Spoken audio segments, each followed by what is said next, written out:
right, man. What's going on, guys? This is Vince with Culture Shifters, and I am sitting here with my new best friend, Olivia. Hello. And, we are in the ministry of getting to know people and sort of kind of people that either are not in church, been in church, and understanding why that is. And Olivia is one of those people. So I guess we'll start with how do you know me, Akira, my wife, all that good stuff? Sure. So I am a nurse, and I work with Vincent's wife, Rena, at the hospital. And she actually, when I graduated, she did my pinning ceremony, and that was where I got to meet and Vincent. And then Akira came in later on and decided to work with me at my job. So now I've been included into the family. She used my government name. Don't call me Vincent. Okay. I wasn't sure.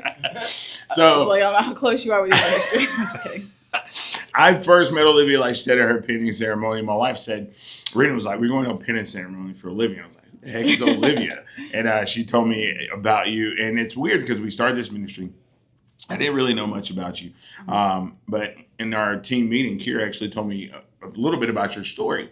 And you're one of the people we call the 70%. Right? Mm-hmm. You're part of that 70% as to why we started Culture Shifters to begin with.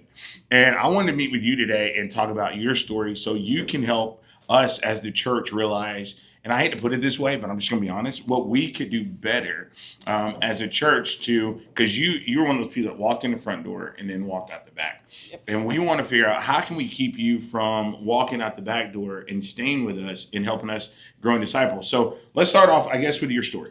Okay, sure. Tell me a little bit about your childhood and all that good stuff. Well, I grew up in kind of a rougher childhood. We had a lot going on inside of my own family. There was a lot of drug use. There was a lot of fighting.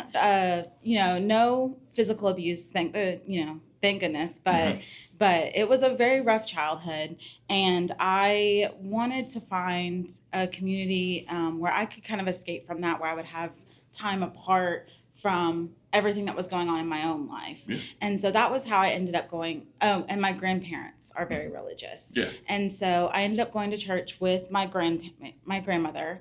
That was way back when I was very, very young.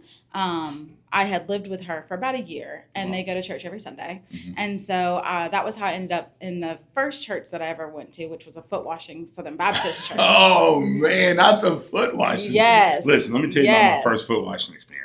So I went to a church, and I was dating Rena at the time, right? Mm-hmm. And they're like, you've got to wash people's feet. And I was like, I'll wash her feet, whatever. No, if you were not married, you can wash the woman's foot. So I went in this room, and this dude took off his sock. And when he took his sock, I dust went everywhere. And I was like, I'm done. Yes, that was my first experience with the church, was growing up in that kind of, and they have very different beliefs than what a lot of some of the more modern churches do now. Yeah, absolutely. And there are a lot of things that were very tough. So I'm mixed. My dad is black and my mom is white. Mm-hmm. And one of the things that they actually preached one Sunday while I was there was that it was a sin for races to mix. Unequally yoked. Yes. Yeah. And that I was essentially going to hell for their sins. Wow. Yeah, while I was there. So that was a lot of fun. Oh. Then I got older, and I decided I wanted to try it again. I was put off by that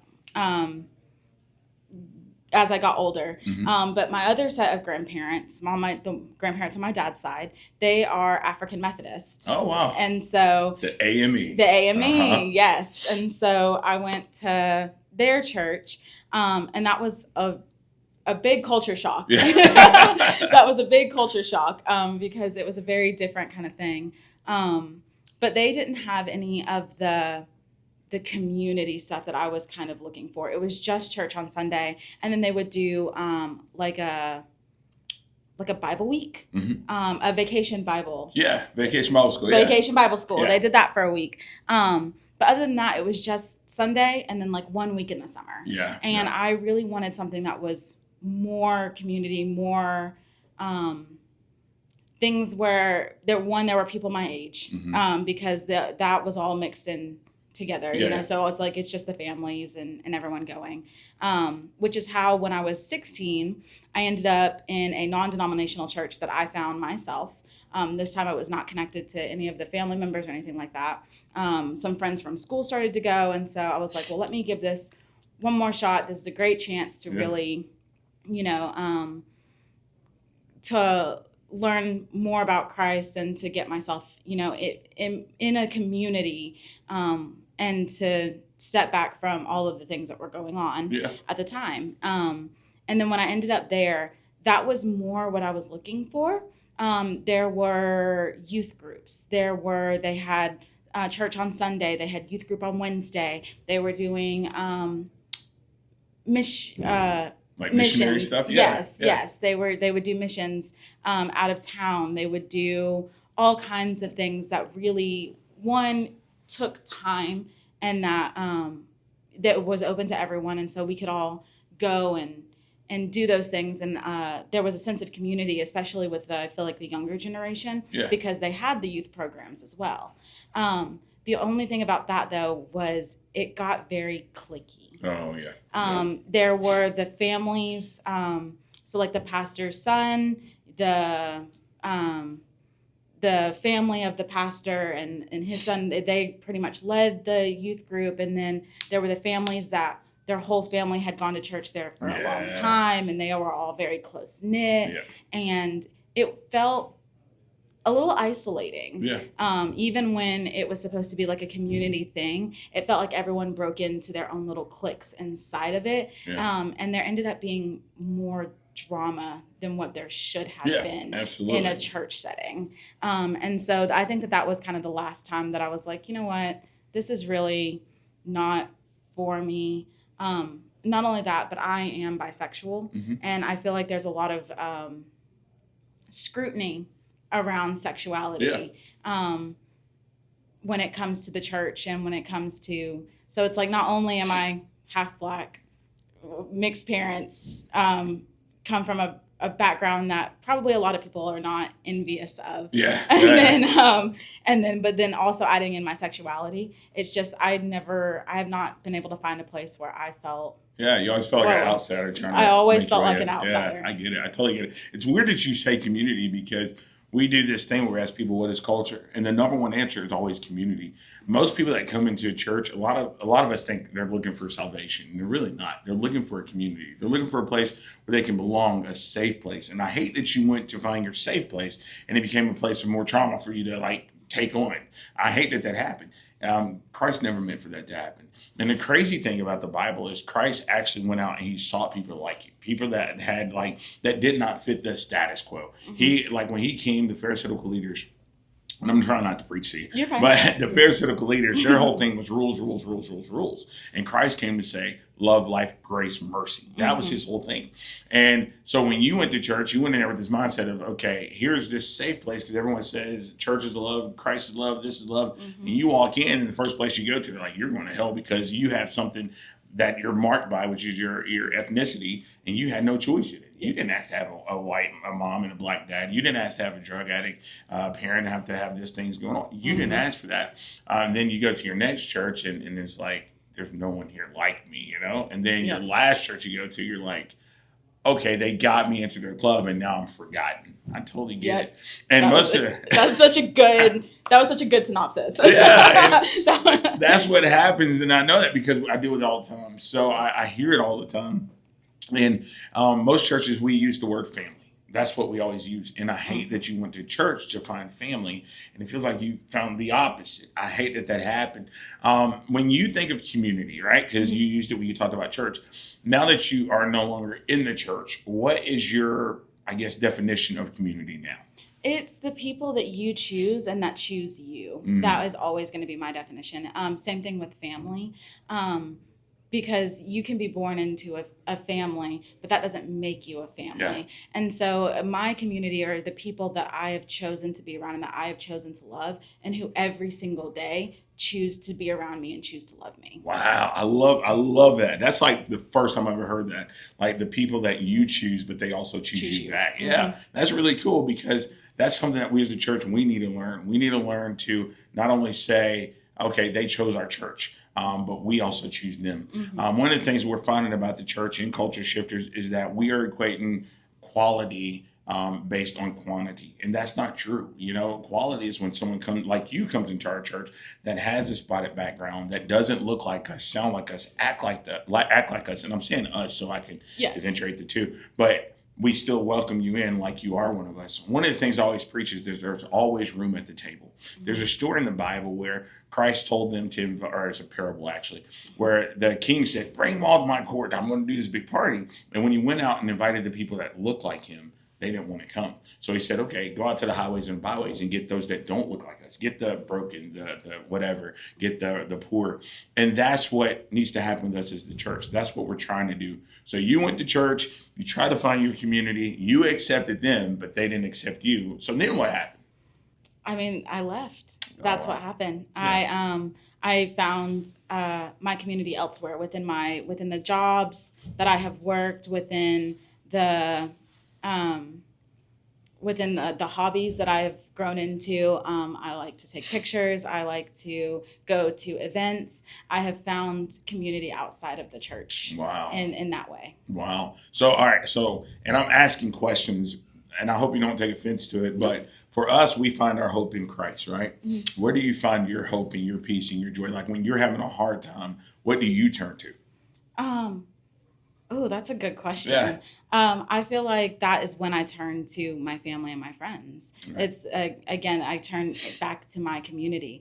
I have been in therapy and worked through a lot of my own trauma and a lot of the things from my childhood. And I feel like one of the things that I really lean on is my communication. Yeah. And so if I can go and sit down with other people who have either A, been what I've been through, or B, have known me and have loved me through those times, then I can sit and I can tell them I'm having a hard time. Yeah. And just having that community again that's where my hope comes from, and that's where my peace and my joy comes from. Man, that's a dope answer. That's a really good answer. I want to applaud you for going to therapy. A lot of people, they always say pray through it, and I'm one of those people that say pray and talk through it. So I applaud you for doing that. And I'm glad that you turn to people and that you talk. One of the statistics that we really harp on is every single year, I'm going to get my words together, 500,000 people, your age group, attempt suicide.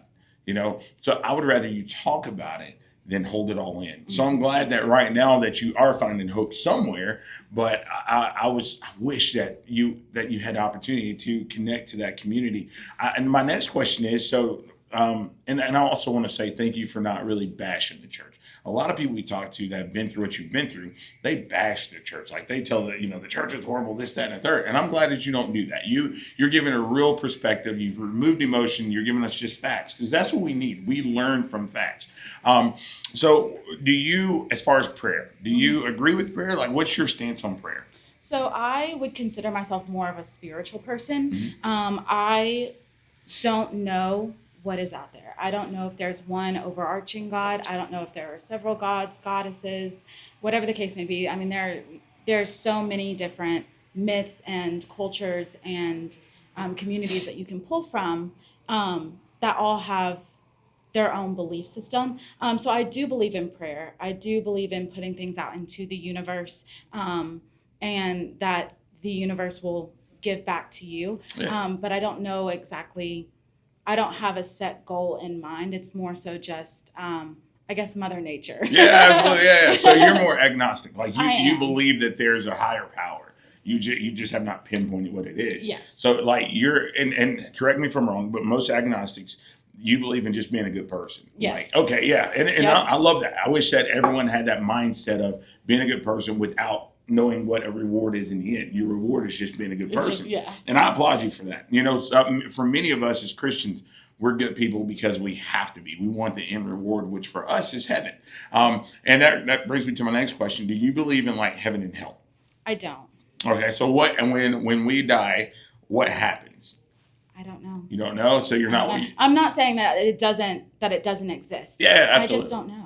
You just don't know. So right now, your focus is day by day being a good person. It is. Man, that's really cool. That's that would be my goal. Is I want to be, at the end of the day, no matter where I end up, I want the people that I love to remember me as someone who was helpful, as someone who they relied on, as someone who cared about them. Yeah. Let me tell you, church, we got to learn from this. We got to learn from this. Now, and I'll tell you, the reason why I started Culture Shifters is, so I've been in business for years, right? And it's crazy that you say that, because I owned a marketing company. I was doing great. We're doing fantastic work. And I, like I said, I travel and I speak to young people all over the country about Jesus. I was actually in a hotel room, and I got a phone call from some of my customers, and they said, hey, we want you to do this, that, and the third. So my clients, and I was like, great. Well, right now I'm at this conference up in Iowa and I'm speaking. And I hung up the phone. You would think after 3 contracts, I'd be like, yes, I'm killing it, right? But I had this heart where I was just like, when I die, I don't want to be known as a good marketing person. I want to be known as like someone that left a mark on the world. And I think that's what it sounds like where your heart and your mind is, right? So that's really cool that you're that person. Now, my next question would be, after all the stuff you've been through, why? Like, why not just be the victim? Why not just say the world is, like crapped on me, I'm gonna crap on the world? It's just one of those things where negativity breeds more negativity.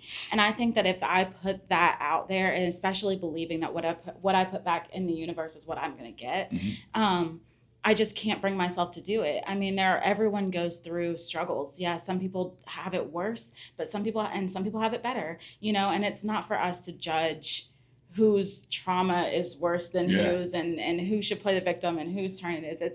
It's not about that. At the end of the day, it's just, in this moment and with this person, can we have a good time? Yeah. Can there be love shared between the two of us? Yeah, absolutely. So what happens after that? Like you connect with the person. Do you guys just keep connecting and just keep going? Like, I guess I'm trying to find the right way to answer without sounding like a pastor at the same time. No, you're right? fine. So for me, I'm like, hey, this person's a good person. I want to lead them to, my Jesus, the person who I follow. At the end of the day, are you just trying to help them grow into become a better person? I don't have a specific goal. I don't set out to find these people. Actually, funnily enough, I feel like they ended up getting drawn and I end up drawing them in. It's just, I feel like, I guess at the end of the day, I want to be someone who gives the community that I didn't have. I just want to be that friend. I just want to be that reliance. I'm not searching out people. I'm not trying to change anyone's mind. I'm not trying to change the world. It's just, I want to be a good friend. I just want to be able to say, hey, I haven't talked to you in a couple of weeks. Let's get together. Let's get lunch. What have you been up to? Wow. I just want to be someone who, if they go through a hard time, that they know that they have someone on their side. Yeah. No, correct me. So it's not a big. No, you're fine. No. It's like it's not like a ministry would where I'm seeking people out. It's just in the community that I have built. That is kind of our goal. Is we all want to be a safe place for each other. Yeah, man. I guess, correct me if I'm wrong. No, go ahead. It sounds like you're trying to give people what you long for, but you didn't get from the church. I think so. That's awesome. I think really so. Cool. That's really cool. And even if it's not just the church, it could also be my family. Yeah. Like I said, we had a hard time growing up. Yeah. And I know that I wasn't the only one. There are other people out there who had that.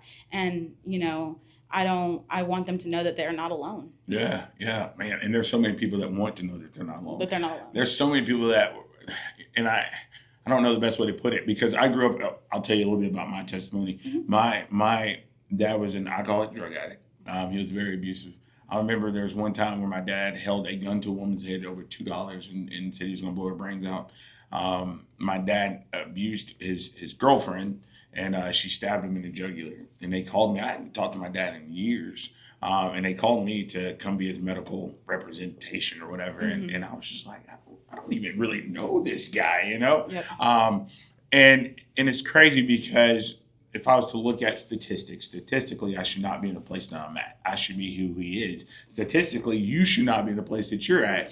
But, thank God that our stories were rewritten, you Yes. know? The one thing that I hate is that the church needs people like you. You know what I mean? We need more Olivias. We need people that's like, hey, I just want people to know that life is better than what they've seen, what they've heard, what they've been through. We're doing this whole series at our church called Storytellers, and where people come in and share their stories. And the one thing I always say is that when we stop trying to write our own story and allow God to write the story for us, life changes. And it sounds like you tried to take that path, and unfortunately, you were let down. And I hate to use that word, but that's the reality of it all. Now, you work with Kira, and Kira's part of our team at Culture Shifters. Would you, because she's a believer, she leads worship at our church. Would you say that Kira was the type of Christian that you were trying to look for when you were working? I would. Yeah. I feel like from the jump, when Akira started working with us, I felt like I could be myself with her. Yeah. Even knowing she was a pastor's kid. Even knowing, just the way that she held herself, the way that she interacted with me, that would have been exactly what I was looking for when I was going to church. And I hope that's what you're bringing to the table with y'all's church, because I feel like that's such a welcoming attitude. She's never once been like, actually,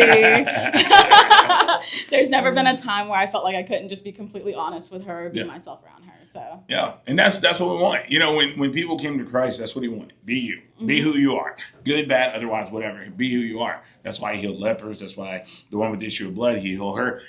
And that's the mindset that I want. That's the way I've taught, because Akira's my daughter. That's the way I've always taught them. Love people where they are and allow Christ to do the rest. Our job is to plant the seed.